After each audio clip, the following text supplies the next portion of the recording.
Evo nalazimo se u Marini Veruda nakon 7-dnevnog krstarenja da predstavimo Dufour 382 Grand Large. Ovdje od traga imamo jednu solidnu za ovu veličinu broda platformu za kupanje. Tu su škale za silazak u more, dva ova otvorena gavona. Ovdje je splav, a ovaj ovdje je prazan za razne rekvizite, peraje, maske i sl. Platforma se diže ručno pomoću ovog konopa, tu se blokira da ne padne. Ovdje je ručna bilge pumpa, ovdje je plinska boca. Znači ovaj se spušta kao i ovdje pa bude sjedalica za sjedenje. Dva timuna. Kokpit je za brodo 38 stopa stvarno velik i prostran. Na stolu komotno mogu 4 osobe boraviti. Ovdje imamo dva krmena gavona, sa svake strane po jedan, doduše ovaj je još pun raznih stvari. Ovaj tu je malo više prazan, pa se može vidjeti kolika je veličina. Oba dva su ista. Ono što bih naveo kao nedostatak ovog kokpita je da ne postoji ni jedan jedini rukohvat gdje se vi možete uhvatiti, niti ovdje, niti na stolu. I to je ovako kad je malo jači val dosta veliki problem. Sistem jedara je glavno jedro roll i samo preletni flok roll. Ono što se meni ne sviđa je da brod ima samo dva vinča, tako da konstantno nešto se mora skidati i stavljati jer je uvijek krivi konop na vinču. Tako da za svaku stvar non stop skida i stavlja, da ima još dva vinča bilo bi puno bolje i puno praktičnije. Još jedan nedostatak po meni je ovaj prozor ovdje od pleksija. Tu kad vise konopi onda to za mjesec dana bit će sve izgrebano. Inače brod je nov, ovo mu je bio treći tjedan čartera, ja sam ga dovezao novoga iz Portoroža. Jedri solidno, ništa super, ali nije ništa ni da bi rekli bez veze. Ajmo malo napred, bočni prolazi su dosta veliki, rukohvat je skoro po cijeloj dužini kabine. Ovdje imamo panoramsko staklo koje je super jer povećava svjetlost u salonu, ali loše što dodatno zagrijava salon i ako ne daj Bože nešto padne s jarbola, odmah ide na pleksi i odmah se razbija. Tako da to baš i nije meni neka sreća. Na pramcu imamo sidreni gavon, dosta velik, stane i koji bokobran, tako da je zadovoljava svoju funkciju.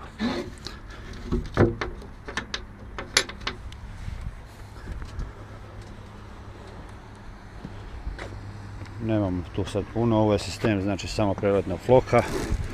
To je dosta ovako jednostavno za upravljanje, vozi se kao autobus, samo vrtiš timun lijevo desno i on sve sam radi. Brod ima dva rezervara za vodu, jedan napred, jedan nazad, ukupno 350 litara, što je za brod od 38 stopa super veliki podatak. Vode ima 200, ovoga nafte ima 200 litara i to je to. Ono što je zanimljivo na ovom brodu, a što nikako ne valja, je ovaj sistem bow thrustera. To nije klasični bow thruster sa propelom, već je to jet thruster. Dovoljno je reći da kroz 7-8 čvorova vjetra on ne može pomaknuti niti centimetra pramac. Toliko je slab da jednostavno kao da i ne postoji. Bačen novac ukratko. Ovdje je smješten GPS što je ok, ne mora se non stop trčati u kabinu, ali ja sam imao nedostatak da još u GPS-u nema kartice, tako da smo vozili bez karata, što ajde i nije neka drama tu po Jadranu, meni barem. Ovdje su dva spremišta u stolu i to je manje više sprehod je original, ima ova 3 rukohvata, to je ok. Džepovi za ručice vinča, mada ima i ovdje kad je sprehod spušten i to je to. Bimini smo montirali dan prije odlaska na krstarenje bez njega bi umrli sigurno, ali je super jer je veliki, pokriva stvarno cijeli kokpit. Ajmo sad malo unutra. Ono što je za pohvalu je ova velika stepenica tu i dosta blagi nagib prema dolje, tako da nije ono ko da se spuštamo u neku rupu. Isto tako ovdje nema nikakvih rukohvata, ničega, ali ajde, ima stol, ima kuhinski element, pa se čovjek može uhvatiti kad valja, nije kao sistem u kokpitu gdje se nema za šta primiti. Pramčana kabina ima ova Texas vrata, dvokrilna, što je ok, jer kad je više ljudi povećava prostor i izgleda veći salon nego što u biti je. Pramčani krevet je ok, što se tiče širine, jedno je malo kratak, meni noge non stop vire vani, ali šta ćemo, tako je kako je. Tu su dvije ladice za posteljinu, robu ili šta god već. Ovdje sa strane imamo ove prozore koji se na ovaj način zatvaraju. Po dvije lampe sa svake strane, po jedna, tu jedna tamo i normalno ovaj prostor. Ovdje imamo sa svake strane po jedan ormar, tu imamo viseća, tu je klasična sa ladicama, s tim da isto ovdje imamo jedan, doduše nije baš uređen, ali može se isto staviti nešto, dok je s ove strane situacija potpuno ista. Znači ormar jedan viseći i jedan sa policama, i što je za brod od 11 metara i 30 više nego dovoljno. Što se tiče kuhinje, znači ova linijska kuhinja, sudoper iz dva dijela. Ono što je za pohvalu je da je ugrađena pumpa za pumpanje morske vode na ovu špinu, tako da se manje troši. Slatka za prvo ispiranje suđa, tu je pumpa dolje. Ovdje su ventili za prednji i zadnji tank. Mi uvijek prije trošimo prednji jer on samo destabilizira situaciju na valovitom moru. Ovdje se može ubaciti smeće, ali su iz nekog razloga ovdje stavili smeće isto na ladicu i ok, možemo reći. Ovdje imamo jednu ladicu za suđe, noževe, vilice i ovdje su ovi tri ormarića za razne stvari. Ovo je isto ok što ima ove klinove koji se mogu premještati po potrebi da stvari ne lete. Mada je po meni bolje kad je jedna drvena ploča sa izbušenim točno rupama, tako da ne leti, jer ovdje isto može letiti. Ovdje imamo jedan dosta veliki ormar. Jako dobar dio broda, ako ne i najbolji, je ovaj frižder, ladičar, koji ima dvije duboke ladice i on je ok. Jedino što nema prostor za duboko smrzavanje, što opet dođe kao nekakav minus. U podu jedino mjesto koje ima je ovaj tu odjeljak i on je za sad zauzet sa sigurnosnom opremom. Inače namještaj ovako na oko izgleda lijepo, ali sve to skupa po meni je jedno malo razočarenje. Mislim da će tu Dufour napraviti puno bolje, jer evo brod ima 3 tjedna, evo možete vidjeti razliku, ovdje već 2 mm je zub na ovom, pa i ovo 2-3 mm na ovome, što može uzrokovati ozljede. Ako čovjek bos hoda, onda vrlo lako zvekne pa poslije malo kuka.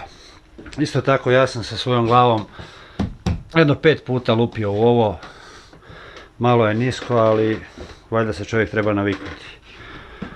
Ovdje se može izvući ovaj dio, pa se ovaj stavi ovako, pa tu još neko može sjediti. Inače na ovom brodu je taj unutrašnjost sva je neka klik-klak, tako je i sa ovim dodatnim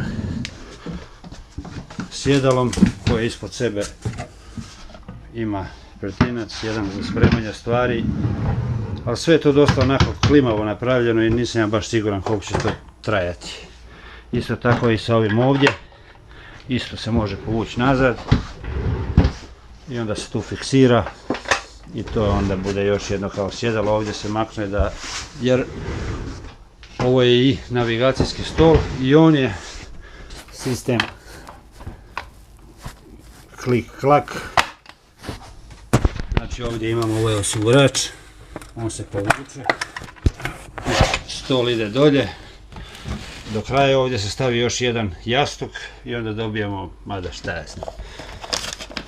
Sistem dizanja, povuče se i on se sam blokira. Inače prostor u navigacijskom stolu je toliko mali da ni karta ne stanu.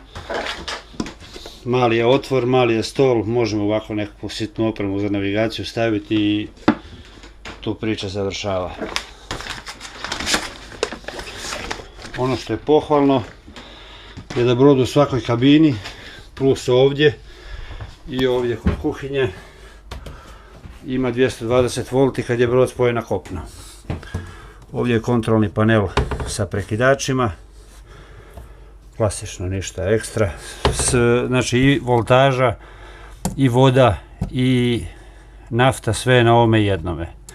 Znači kad se stisne tank voltaža, ovo su servisne baterije, ovo je startna baterija, ovo je zadnji tank vode, ovo je prednji koji je prazan i ovo je rezervoar od nafte. Znači sve je na jednom instrumentu, što je i dobro, a i nije baš dobro, jer kad on crkne onda nema više ničega. A onako po meni je puno bolje kad svaka voda ima svoj pokazatelj, nafta svoj i baterije svoj. Ovdje imamo jedan pretinac za vino, što je ok. I sad ovdje imamo 5 ovih spremišta, ovaj je najveći. Kako idemo prema pramcu, prostor se sužava, pa je njihova dubina, na kraju dođemo na ovaj malo iskoristivi. Ispod ove dvije klupe nalazi se jedno spremište, tu su sad pojasevi za spasavanje. Stol je fiksan, s tim da se može spustiti dolje gdje se zamijene ove dugačke sa kratkima i onda se spod spusti tu, stave se još jastuci i onda tu mogu spavati 2 osobe. Mada po meni je 6 i više nego dovoljno za ovaj brod. Ovo je onaj prozor panorama o kojem sam prije pričao. Super je za svjetlo, loše je za zagrijavanje kabine i loše je za, ako nešto padne s jarbola, razbit će ga 100%. Što se tiče rasvjete, imamo ove dvije halogene i ovdje su LED, samo da ih upalimo.